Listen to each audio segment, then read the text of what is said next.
Hi there, Craig. Welcome to the podcast. Hi, Amanda. Hi there. Okay, so I've had a little bit of fun as I do with my recent guests that I'm interviewing on the podcast. And I asked my favorite AI of choice, which at the moment is Claude. And I say, I've got Craig Adams on from New Chapter Property Finance. Tell me what you know about him. So some of our interviewees at this point get really worried. Oh, what's it going to say? But it's always very flattering. So it says, today's guest is someone who really knows the nuts and bolts of property finance and all of it, from your straightforward residential purchase right the way through to HMOs, bridging loans, and complex specialist mortgages. Craig Adams is the director and co-founder of New Chapter Property Finance, a family-run brokerage based right here in Stoke-on-Trent. And he holds his CMAP and CMAP diploma qualifications. So this is someone who's gone above and beyond on the knowledge front. With many years in the industry, Craig has carved out a real reputation for working with landlords and property investors, helping them not just get one deal over the line, but actually build and grow their portfolio strategically. He's passionate about long-term client relationships, which, as we know in this industry, is everything. So whether you're a first-time buyer, a seasoned landlord, or you're someone in between trying to figure out your next move, Craig is exactly the kind of broker you want in your corner. So Craig, welcome to the show. Was that Claude's? Was that Claude's work? That's That was Claude's introduction to you. Yeah. Brilliant. Thank you. You're very welcome. So it's really good to have you on. We actually did an episode recording together, which was episode 24, and we're on episode 70 something now. And you'll be pleased to know it was one of our most listened to episodes at the time. Oh, wow. Yeah, even going back now, it still has one of the most listened to episodes.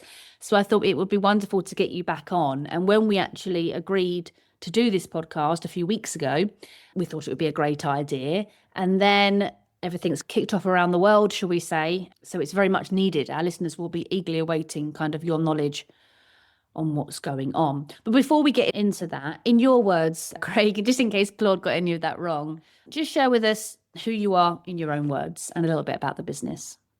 Yeah, I think Claude probably did a better job than I will. But yeah, I'm Craig, mortgage broker, director of New Chapter Property Finance. We've been going for nearly 4 years now. I've been in the industry for about 10 years, similar brokerage before, where we tend to do lots of specialist stuff, lots of buy-to-let stuff, portfolio landlords, bridging finance. The reason I called the company Property Finance was basically, if there's a property, we can finance it in some way, shape or form.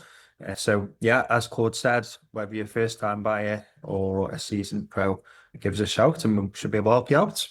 Brilliant. Good stuff. Good stuff. Okay, tell us what a typical week looks like for you, Craig, in terms of the sort of clients that you're working with at the moment. Yeah, typical's gone a bit pear-shaped at the moment, but I know we're gonna talk about the Iran war and the effects. But normally, so as a business, we probably do sort of 75% investors, buy-to-lets, that sort of thing, and about 25% residential. On my desk, I'll normally have 4 to 5 clients a week, and that can be a first-time buyer with no deposit, 100% mortgage, right up to one of my long-term clients, portfolio landlord, buying their 40th property. And yeah, we'll look at remortgages, bridging finance, as well as the more simpler stuff as well. Brilliant. Brilliant. Look, I think we've got to dive straight in with the conflict in the Middle East because it's affecting so heavily the mortgage market. And like you alluded to, your week is no longer typical for the foreseeable. The conflict in the Middle East has absolutely rocked the UK mortgage market.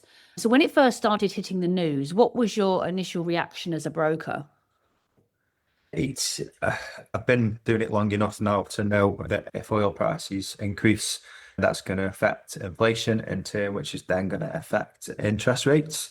So I must admit, I didn't think it would happen so quickly, to be fair. The war we had a few years ago with Ukraine and Russia it was a much slower effect. But of course, as we're all hearing on the news, I think it's something like 20% of the world's oil supply comes through there, doesn't it? So yeah, initially I thought, okay, there's going to be some turbulence, but I wasn't quite expecting how quickly that was going to happen. For example, probably most lenders have probably got a 1% increase across the market in interest rates already, and lenders pulling products and stuff. It's been more like, I compared it to the Russia-Ukrainian war, but it's been more like the Liz Truss mini budget. That's probably the comparison where not quite as bad, thankfully, and hopefully it won't get that bad.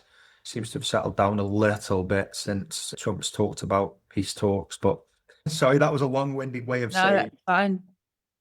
here we Yeah. go. But yeah, wasn't quite expecting it to be as quick as it has done. Yeah. And that's your real life experience, because when these things happen, you don't necessarily know what's going to happen immediately, do you? I've seen reports of close to 700 mortgage products that were pulled from the market in just a few days. And like you said, that's similar to comparing it to that Liz Truss mini budget in 2022. Is that what you're seeing on the ground? Are you seeing just mortgage products being pulled and lenders just leaving the market?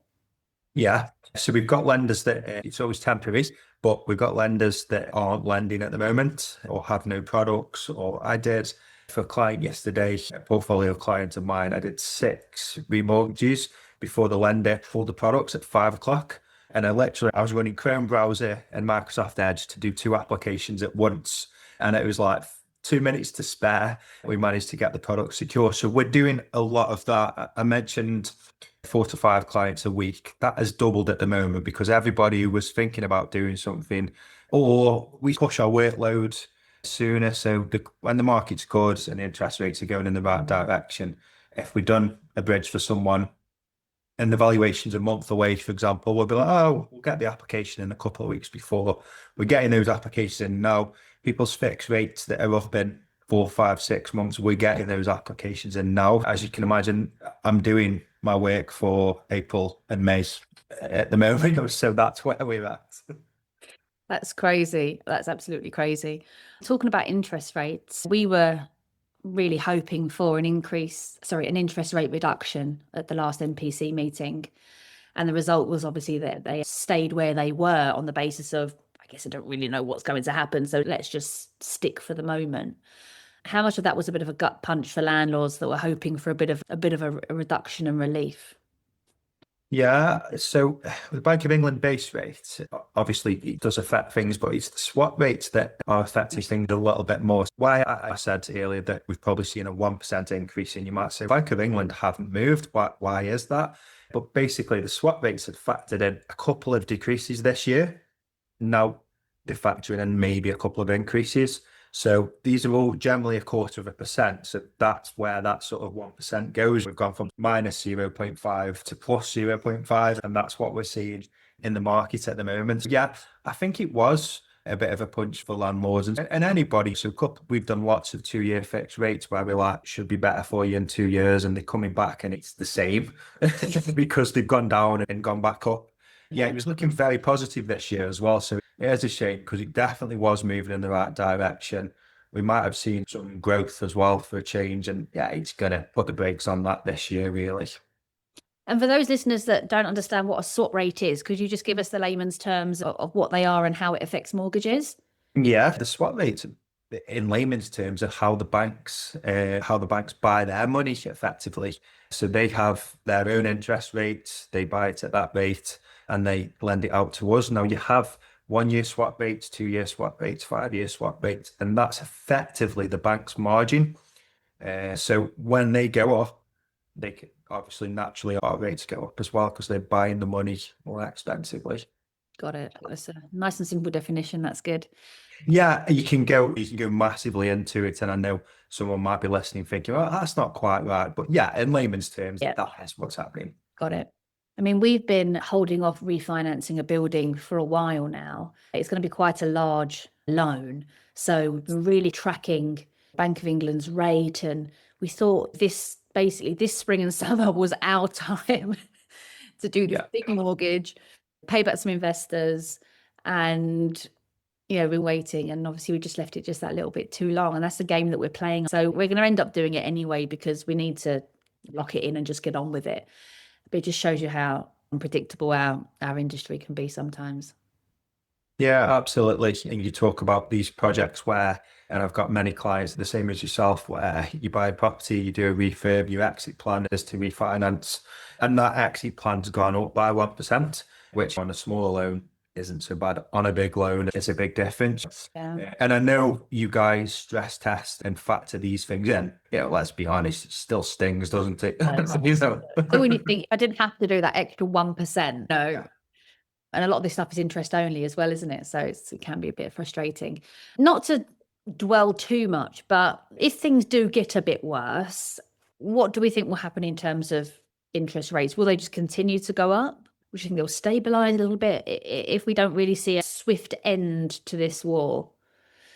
So I think if things carry on as they are, then I think we might be seeing another 0.5%. But it's just so difficult to predict, isn't it? Because I say yesterday they're talking about peace talks, or whether Iran said there is no peace talks. And yeah, it's really difficult to predict at the moment. And I was having this conversation yesterday with a client, and I was like, hopefully the swap rates and everything have done the worst. But as a country, we're so dependent on exporting, and importing fuel that, yeah, it could get worse as well. Yeah. And that's a poor answer, isn't it? Because you're after some clarity, but yeah, it's just crazy times, isn't it? Yeah. And those are people that are looking at 2 years and 5-year fix. Now, I know a lot of 5-year fix have actually been pulled from the market anyway. Are there any 5 years left at the moment? Yeah, so there's still plenty of lenders Yeah. lending. But obviously, that's when you factor in, do you go for the 5-year fix? Now, a lot of the time on the buy-to-let deals, you probably know we have the rental stress test, so we have to do a 5-year fix to get the most out of the client anyways. Yeah. Which is a double sort of stings, because you're like, "Oh, am I fixing in for 5 years now? It's a high rate. Could it come down in 2 years?" If it was my own sort of residential mortgage, I would probably do a 2-year fix now and see what happens. And hopefully we'll get back onto that path next year, and there will be a swift end to this war. And then, yeah, I think things will recover next year and we'll get back onto that downward path. Yeah. With buy-to-lets, it's always difficult because the amount of fees that can go involved with you, especially if you're a limited company, your personal guarantees and all that sort of thing. And if you raise it as much as you can out of. So we do more 5-year business on buy-to-let than 2-year anyway. And I think that's the same across the market, really. Got it. Got it. So before the sort of Iran conflict started, the market was obviously starting to feel a little bit more positive and rates were edging down a little bit.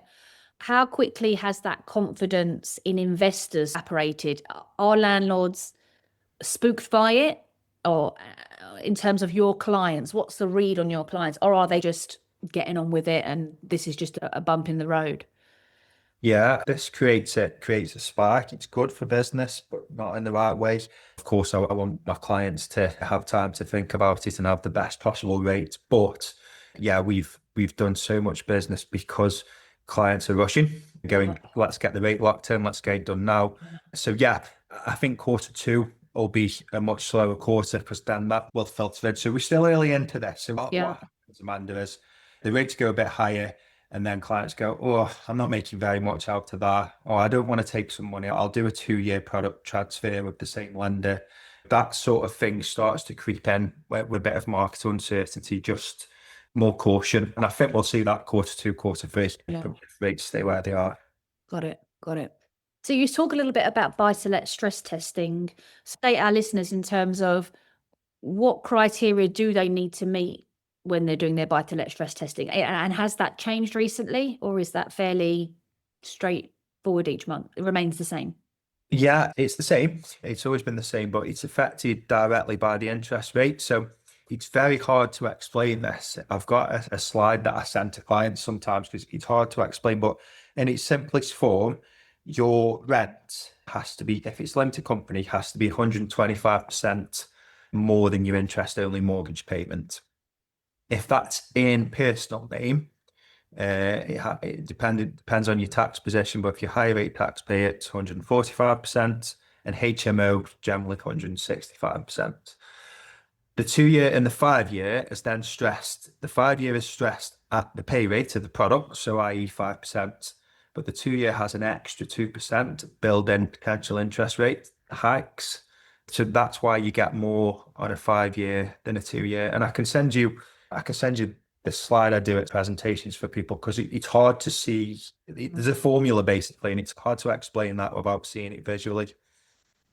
And are you sometimes seeing that investors are only just about covering the stress test, or are they easily covering? Yeah, I mean, We're returning back to that, Amanda, to be honest. So yeah, those were the times over the last couple of years where we go, you can't quite have 75%, you'll have to have 72% because of your rent. But that's eased because interest rates have been going down. Yeah. But this is why you see these products out there with high arrangement fees. So it isn't the lender having your pants down, it is. But No, that's what I thought it was. But what they're doing there is they're pulling the rate down, so it works on the stress test, and they're taking their money and the arrangement fee instead. And that's the reason for these 5% product fees. I've seen 7% product fees and even 10% product fees. I've never done any, but yeah, that's the reason. If you hit sort of 70% with a low product fee, you could buy a better interest rate or buy a lower interest rate and make the stress test work. And I guess that's where a good broker comes in, really, isn't it? To be able to help you actually analyze what you're buying. Because it's not just about saying, do you want 4% or 4.5%, is it? No, it's a minefield, to be honest, at times. And there's so many different products, and I know lots of them are pulled at the moment, but buy-to-let's changed, the landscape of buy-to-let's changed over the last few years. A few years before the good times, I suppose, you were looking at a 2% fee, probably maximum, or 999 fees, that sort of thing. And now the market's changed. Each lender has, for 75%, has 5 different products that you can pick from. And doing the sort of rental stress test in the background. Yeah, it is a minefield. Let's talk a little bit about some of the more specialist lending. So let's talk about HMOs. Okay. Has the HMO mortgage market holding up? Yeah, so HMO, it always does well. It continues to do well. I remember the last sort of fuel crisis, the last energy crisis, if you like. People saying, oh, HMOs are going to struggle because generally the landlord will pay all the bills and each person entering pays a room rate and all the bills are included. Yeah, so people were like, oh, that's going to put landlords off because they've got to suck up all the bills and stuff like that. But I think what actually happened was more people wanted HMOs because they didn't want to pay the bills. The rates went up and the demand actually increased. I've seen no downward trend in demand, which we do in HMOs. Probably 10% of our business is HMOs, and you've got standard HMO, your supported living, your corporate lets, as well as your commercial valuations. That's quite popular at the moment. I'll give you an example. Because we have the management company, we are often asked by our landlords to facilitate the refinance valuation. Yeah. We'll go out and meet the valuer and take them around the property, but we don't get involved in terms of their actual refinance. And I've had a few recently, or I actually get this nearly every year, 1 or 2, where I meet the valuer and the valuer sort of said, oh, this is a HMO. And I think, yeah, that's what we're doing here. And they haven't been informed that it's a HMO, which I think is just absolutely ridiculous. And then I've even had them whereby the valuer has said, are they all on the same tenancy? So I would say no. And he'd say, oh, we'd have to give it a 0 valuation then because they're not all on the same tenancy, which is clearly more of like a student net product or something like that. There is clearly an issue between property owner and conversation with the broker, because the broker is just putting them in front of the completely wrong product. Could be that the investor actually doesn't know what they're doing and asking for the wrong product as well. I was quite flabbergasted at that you get to the point all the way to valuation day and it's not clear as to what they're coming out to, and they're getting 0 valuations and having to pay for them. Now, presumably you don't have that problem, but where's the missing link there between investor and broker, and how do you do it differently? Yeah, it's education for both parties, like you say, in that scenario. So as a broker, our sourcing software, you can click a button for HMO and it sources all the HMO products. It doesn't get rid of multiple tenancy, student lets, all that sort of thing. That's the bit that you gain the knowledge over. So you're absolutely right. There are products out there and they're more competitive where if you have your tenancies all on one, it works for student let. It's not practical for most other HMOs. Then you can have a sort of standard buy-to-let product, happy days.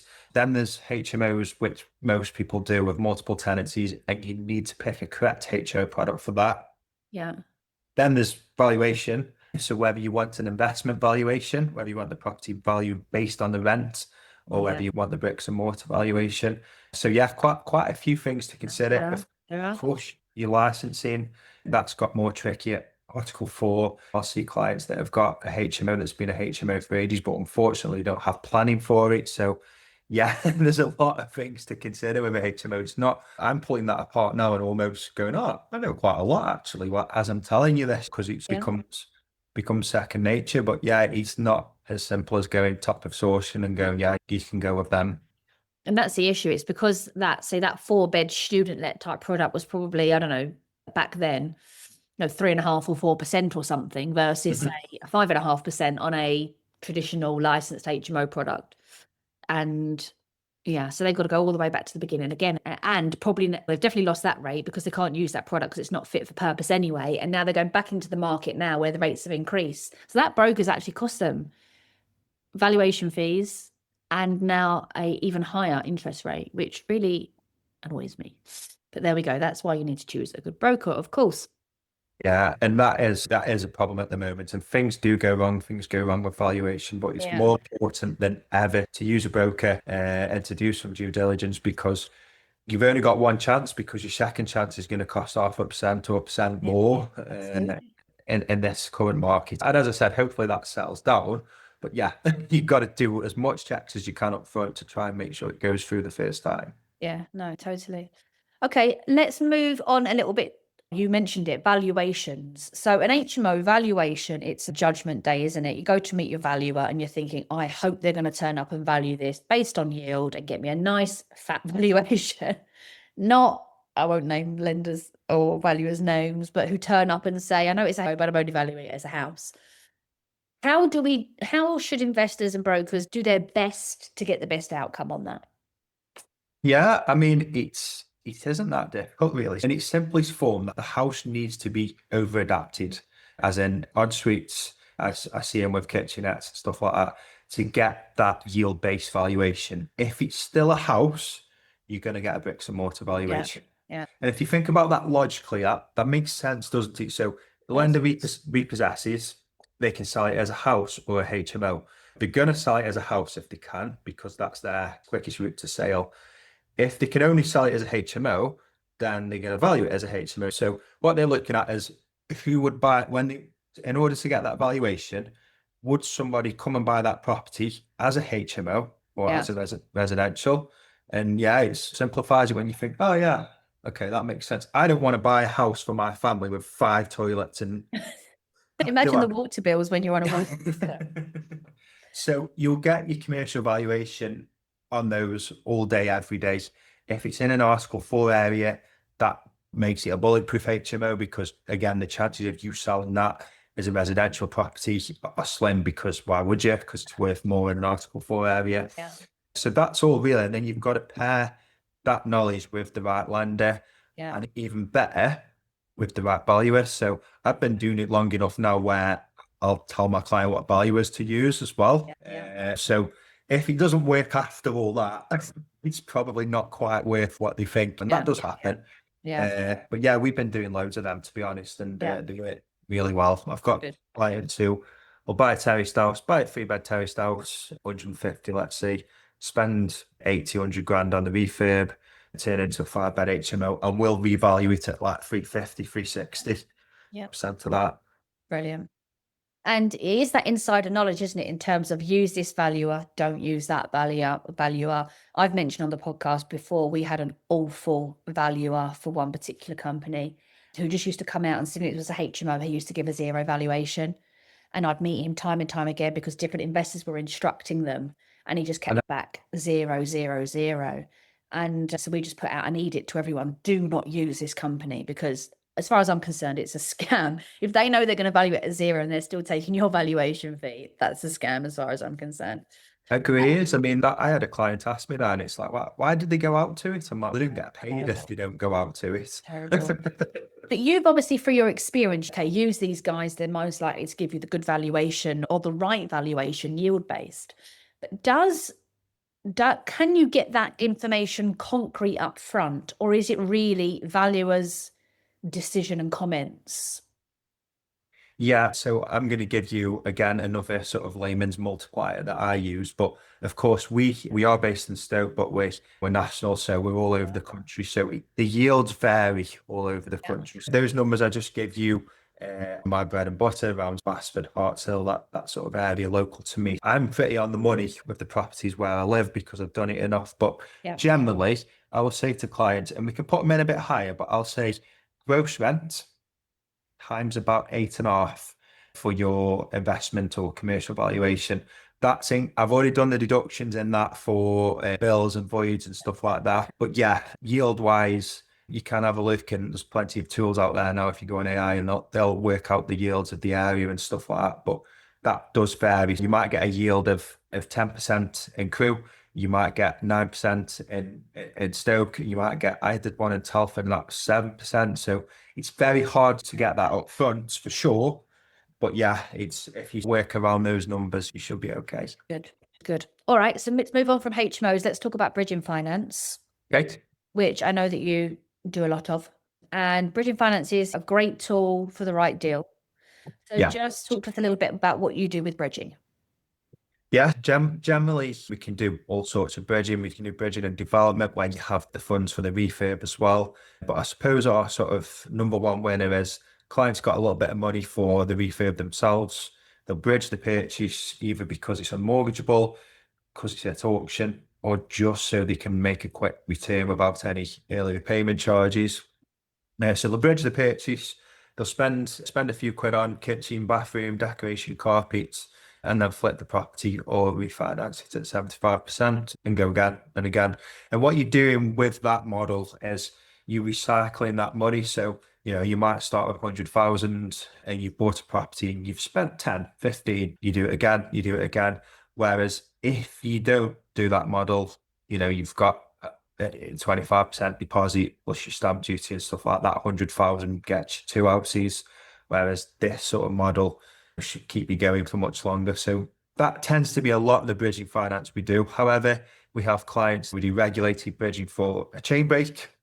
We do bridging and development where you can have the money in stages to do your build, your refurb, your development. But yeah, there's lots of different quirky bridging products. We can do 90% of the open market value as well. So that's where if a client's buying a property below market value and we can get it to value up, we can do 90% of the purchase price or 75% of the open market value. Yeah, lots of creativeness. Revolving credit bridging as well, where you can have like a charge on your house and you can draw down the money within 24 hours. So yeah, they've got since back in the day when there was a couple of bridging lenders, they've got more and more creative in that space. Yeah. And what sort of rates are you experiencing? I guess it's a range, but It is, yeah. And bridging finance never really seems to get that badly affected by interest rates. Now, you could argue the margins are already there, but I guess they don't sell the money as quickly as well. It always depends on your deposits, of course, just like mortgages, that the more money you put in, the lower the rate generally. So yeah, bridging rates starting at about 0.6 a month, going right up to 1.25 a month, depending on the deal. and do they still have those scary fees of not being repaid on time that a lot of people used to shy away from? Is it still like that?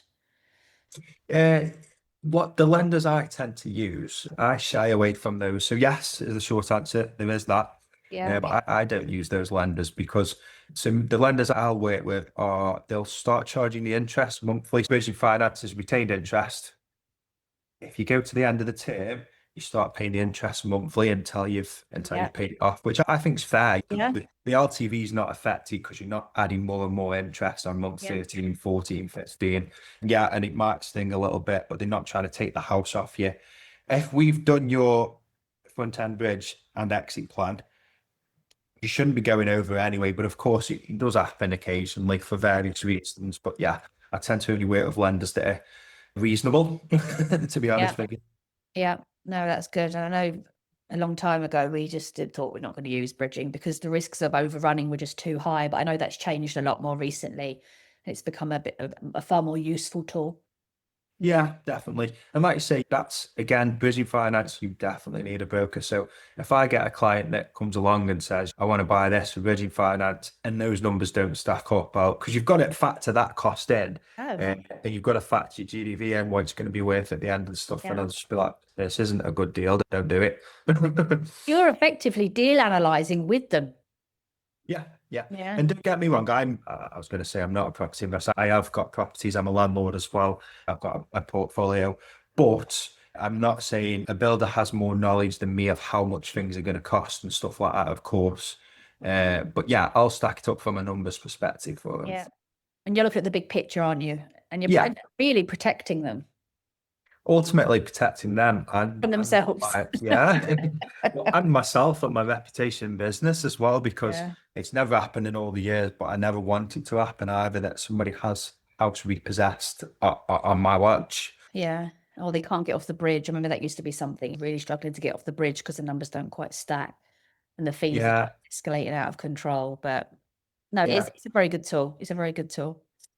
Okay, let's move on to looking at if you're doing buy-to-let property, maybe for the first time, or you're doing your first couple of deals. What's the sort of biggest mistakes or pitfalls that you see investors doing when it comes to mortgages and interest rates that you could perhaps give them a bit of a steer on not to make? Good question.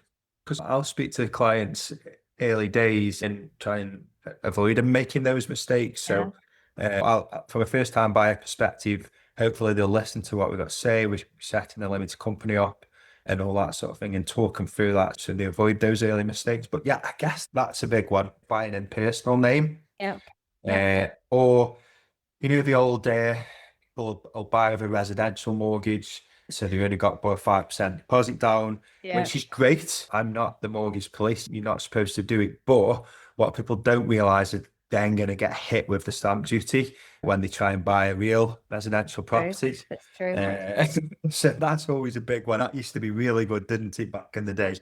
But now they're like, oh, I've already got that 100 grand buy to let that I bought with a 95% residential mortgage, and now I want Yeah, to buy me yeah, £500,000 house. And yeah, like, yeah, then you pop that into a limited company. So there are still ways yeah, around it. But yeah, I yeah. suppose that one. Or but doing a buy-to-let mortgage and then actually doing a renovation and flipping it. Yeah, yeah. When you're starting out, you're just looking for all the tools, aren't you? But I think speaking to somebody like yourself early on, I think that's a really good point in terms of structuring things. This now reminds me of when we spoke before. That was just when the limited company structure then started to become more attractive for landlords. So I think it was around that time, and that episode was a lot about limited company mortgages, which were not as quite easy accessible as they are now. Now it's obviously pretty standard, but that's why I think it was such a hot topic, because it was such a new area. Do you still get investors doing personal buy-to-lets? Yeah, not many though. Yeah. But what we tend to get is mixed portfolios. So the cost of incorporating or selling your personal name buy to let to your limited companies just actually just isn't worthwhile. So what I've got lots of clients that have got 10 in personal name, and every new one they buy is now a 10 in Yeah. personal name, 10 in limited companies. So we're still servicing those. But yeah, it's rare that I get someone do a new purchase that isn't in a limited company. And I'll have that conversation with them as well if they're like, oh, I want to buy a buy to let. Like, have you thought about limited company and looking into that? And there's a lot of AI's the word on the streets, but there's a lot of knowledge out there now. People are coming more informed than ever before, naturally. Yeah, I think it's all positive. Yeah. Yeah. And let's change the conversation a little bit towards protection, something that when you're building up a portfolio, you think nothing about because you're all just buy, and gross and worry about the rest later. But I know that you're a big believer in terms of the protection side of things and the insurance side. Just talk a little bit about what you do on that side of things. Yeah, as any sort of mortgage brokers, we offer the full suite of protection products. So whether that be your general buildings insurance, contents insurance, or your life insurance, critical illness cover. So you can set that up in different ways. If someone buys their home, generally they'll have a residential mortgage, we'll protect that mortgage with a personal protection plan. But for limited company, And for our property investors or business owners, we use something called a relevant life plan. And I don't know if you know what this is, but a relevant life plan is basically an insurance policy paid for by the business. Now, it's life insurance. It can't benefit the business. It has to be paid to family members, etc. So I have one set up for myself. Me and my partner are 50-50. If I die, the money goes to her and the kids, and vice versa. But it's a tax efficient tool as well, and that's what people like the most, because £1 million worth of cover, it depends on your circumstances, but it costs sort of 70-80 quid a month, and that comes off your corporation tax bill. So people are like, oh, we do a lot of business on that now, and it's becoming more and more popular because people are like, oh, okay, that's a good tool. Yeah, I think that's probably covered that. And you don't hear a lot of people talking about that relevant life insurance. And when I first heard about it, I thought, hold on a minute, your premiums are tax deductible, but the payout is personal. I think we like that, don't we? Yeah, there's nothing negative about it, is there, you know? That's great. So if you've got, so let's say someone's listening now and they've got, say, 5 buy-to-lets, and the portfolio, to keep it simple, is worth £1 million. Yeah, a couple of £100,000 per property. Yeah. What sort of, I know you can't give exact financial advice, but especially on a podcast, but what should they be looking at in terms of this relevant life insurance? The life insurance is it to clear the mortgages? Is it just a payout to the family in terms of tax strategy and tax planning? Just talk a little bit more about it if anyone doesn't know what it is.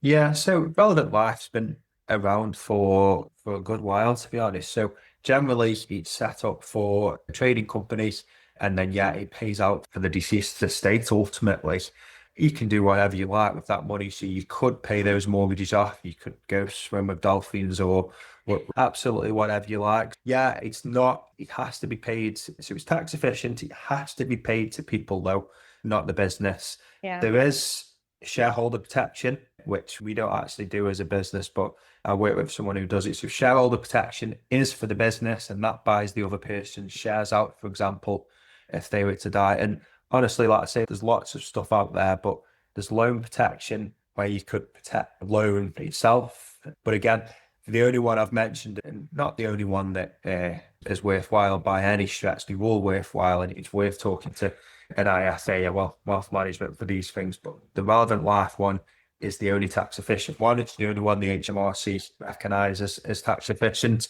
which is why people like it. Absolutely. We all ain't paid too much tax, don't we? Let's be honest. I don't know if I can say that on here, but too late.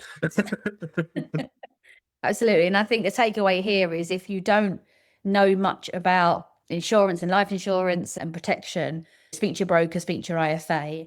I think as you grow your portfolio, it's important. It's really important. And especially as we all get a little bit older year on year, you're starting to think of planning ahead. And we're all setting up these SPVs and JVs, and we're focusing on building the business. But there's those what ifs to consider. And I think that's important. Yeah, I think your succession plan is very important, and whether that's covering whether you want to pay the mortgages off, or whether that's because we're limited company, having the kids come on as shareholders and stuff like that. There's various different options, but we all have to, like I say, we'll have to think about it, don't we? And hopefully we'll be talking in another 20 years, and I'll be telling you what I've done and my succession plan. But it's definitely worth a mention. Considering. Brilliant. Great. Look, Craig, this has been brilliant. I'm glad we've had another catch up a few years after the first, and maybe this will be our second best episode to listen to. Please tell our listeners how they can get in touch with you, where they can find you, and learn a bit more about New Chapter Property Finance.